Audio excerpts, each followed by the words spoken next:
Dito kami sa Asda, nandun yung dalawa oh. Si Jessica, iwan ko anong gusto nito. Si Jennifer, gusto na namang magpabili ng sleeper. Madami talagang request ang bata na ito. What do you want, Jenny? What do you want?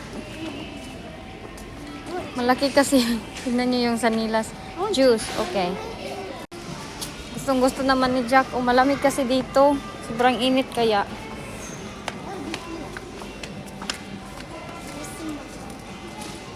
Oh, we should buy Jack some, oh. Yeah. Maybe this one, oh. Yeah. Do you think Jack will wear them? Or no? No, something lighter for his feet. What's like that? This? Mom, this? No, that's too big. Oh, that's too Mommy, big. I have that. Let me just show. We have that.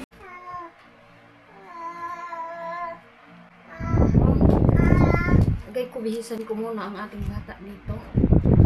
So, ipagpatuloy natin yung ating pinto sa nangyari sa akin doon sa kulungan. Medyo matagal talaga ako nakulong habang hindi pa okay yung alam niyo nung nakulong ako sa mga bata, talaga ako nag-alala kaya matagal ba ako nakulong, no? Mga ilang as in, tagal talaga. Dapat asikasuhin ka, mag-aantay pa sa mga abogado, ganun ba, antayin pa, mayroon pa mga process. Yun yung pinangako nila sa akin. So sabi nila, hindi daw matagalan. So, hindi ako masyado nag-worry. Matagal man pala ako doon. So, nag-alala ako sa mga bata, kay ano na kaya ginagawa ng mga bata. Si Jack yun talaga, kay alam niyo, nabaya ito siya o hindi ba ito, mapakali pa, wala ako. So, ito ngayon, kakatapos lang ito maligo. Siya yun talaga yung nasa isip ko, kay yung atin niya, malalaki naman, okay naman yun sila. Ito siyang nasa isip ni mami palagi. Di ba, Jack? Natututbrush yan siya kay pag nandun na bitaw, no? Kaya ang akin yun talagang alalahin ni itong mga bata yun talaga. Wala nang iba. So, nung nandoon ako sa loob kay tinay ko yung aking best na kaya medyo matagal talaga ako doon, eh. Tinay ko yung aking best na hindi ako masyadong iyak, pero naiyak lagi ako. Nasabi ko na to sa last vlog ko dati, naiyak ako one time. Kay inisip ko ba si Jack na siya good talaga, as in siya. Hindi ako nag-self-pity sa aking self. Naiyak lang ako doon sa mga sinabi ng kanilang papa. Yun yung mga frustration ko ba na, grabe ba na, parang na ano ko ba ka na. Oh, medyo kalat. Nag-self-pity ako dahil hindi naawa ako sa aking sarili.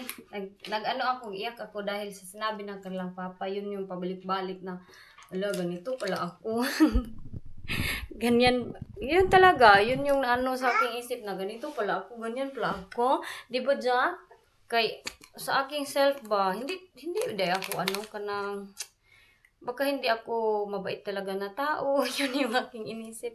Deserve ko na mapunta doon dahil nanapak ako sa kanilang papa. Deserve ko yun. Kung naisip ko na habang nandun ako sa loob, inisip ko, nag-alala kaya yun siya sa akin? Ganun ba? Ganun yun talaga yung iniisip ko. Alam nyo, hanggang ngayon, hindi ko siya tinatanong.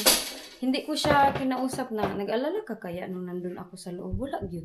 Wala akong mga conversation na mga ganyan na, alala ba kaya siya? Yun, as in, wala. So, pagkatapos nun, doon ako sa loob, ako kanang, hindi ko namalayan na, matagal pala ako dito.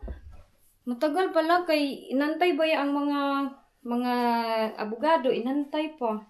Anong oras na? Huy, ang sabi nila sa akin, 1 oras lang daw, hindi man pala, matagal man ako doon. Nila matagal ako talaga doon sa loob. So, sinabi ko sa aking isip na, sa aking isip. Sa isip ko, pag hindi pa talaga, sa isip ko, pag hindi pa talaga ma-okay yung kaso,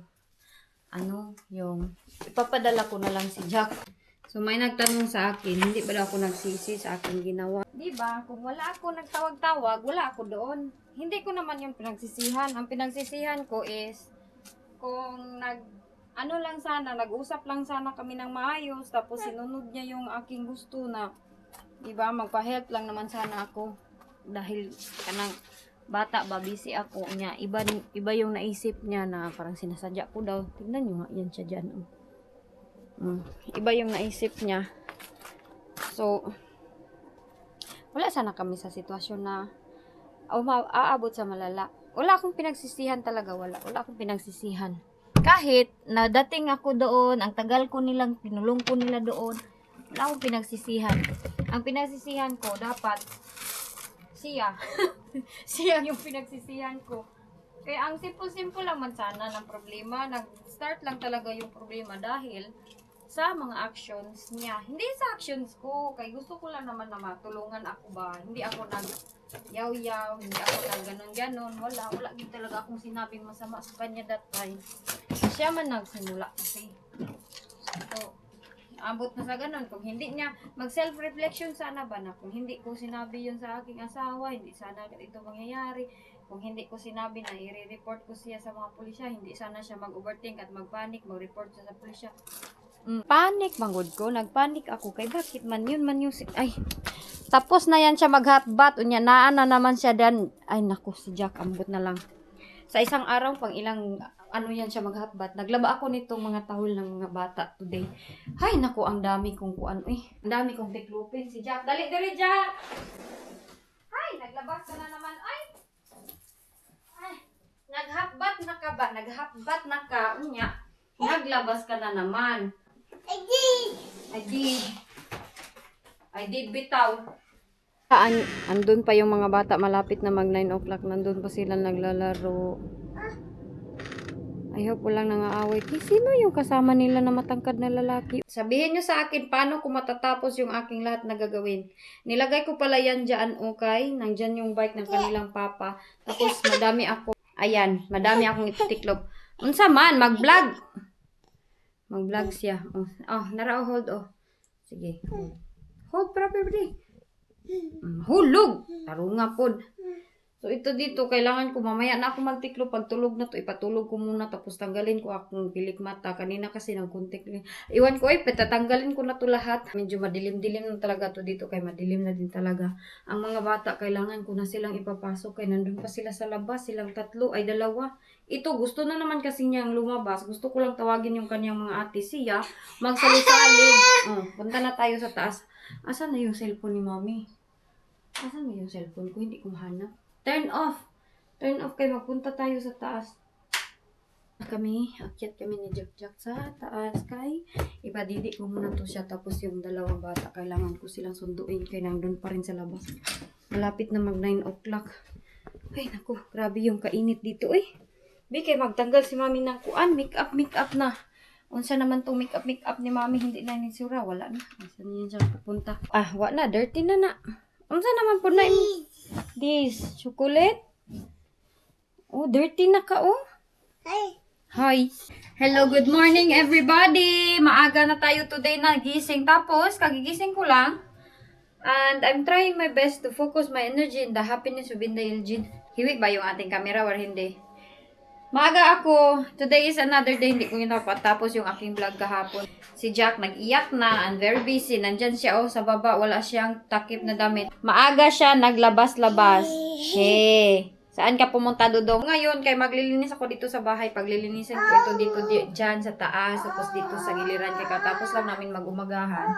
But anyways, dito yung inuuna ko muna dito sa landing. Dito yung inuuna ko ngayon kasi pag may mga bisita yung mga bata, dito yung unang makikita. Kaya walisin ko yan dyan sa taas para malinis na. Tapos mag-forward ako doon sa living room habang si Jack busy naman siya Hay, ambot sa anas niya. Uy, kay kapila. Ilang bihis na yan siya today ha. Maaga pa. Focus muna ako dito sa bahay. Linisin ko lahat. Tapos yung aking mga ititiklop kasi marami akong ititiklop na pinakita ko sa inyo kahapon. Hindi ko pa rin siya natiklop. Kaya natulog na ako kagabi. Dami akong iniisip. Nag-i-edit pa rin yung Inday. Pero ito, i-turn ko muna ito. Kaya teka lang itong pattern na ito. Mas gusto ko ito na pattern.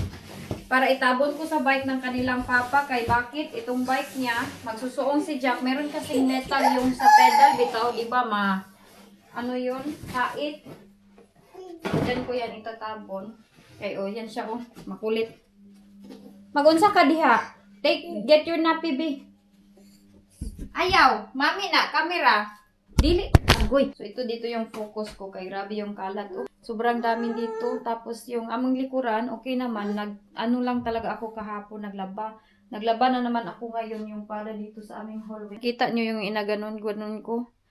Madami na siyang dumi. So dito yung inuna ko nga ngayon. Natapos na to dito. Tapos mag-move ako dito sa living room. Tapos yung kusina.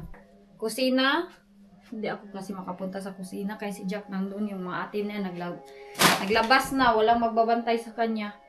Kaya nandyan ako, hindi ko unahin yung kusina, mamaya na lang yan. So I have a lot of experiences sa buhay. Thank you sa inyong lahat ng messages at mga concern.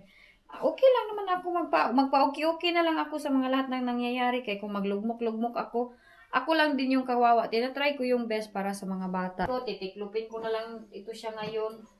Ay, kagabi. Yan, napunta ako dito kagabi, mga 11 o'clock ata yun. 12 o'clock, nagkain ako ng noodles. Hindi na ako nag-on ng camera. Iniwan ko na kayo kay mga moment ko na ganyan na para akong kuan. Ako lang mag-isa, nanonood ako ng TV. Pagtulog na yung mga bata. Tapos sabi ko, itiklop ko na to. Hindi ko siya natiklop kagabi. Pagkatapos ko kumain ng noodles, ay, natulog ko. Oy, nag-relax ko sa aking self. Oy, sabi ko, I deserve relax. Andyan yung aking baby. Oh. Wala na. Wild na po siya.